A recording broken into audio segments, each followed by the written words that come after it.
Hello, in this tutorial we are going to learn about explode and erase command. First we will learn about explode. So explode command is used to convert polyline into line.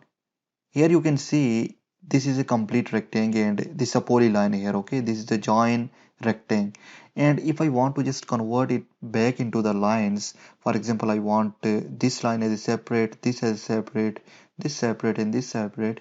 In this case, I will use explode command. So explode command is in modify panel. This is the icon for explode, or you can use as a shortcut of X for explode, okay? And just I will hit enter to activate this one, and here you can see it is prompting as select the object. Now I will click here to activate from here from modify panel, and now I will just select the object that I want to explode, and then I will hit enter.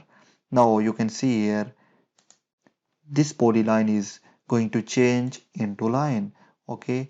These are single lines right now, okay? I want to explode this one as well. In that case, I will go here in explode option. I will just select this one and I will hit enter. Now you can see it is just now a single lines, okay? So if you want to just convert polyline to line, you can use this explode command.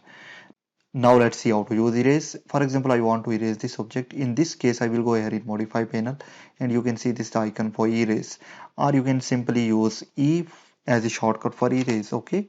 Now it is prompting as select the object that you want to erase. For example, I want to erase this and I will click here and I will hit enter. Now it is going to erase from here, okay? Or I can erase from here as well. I will click here, I will select that particular object that I want to erase and I will hit enter.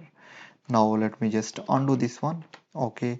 And let me just give you one more example. For example, I will select this object, okay?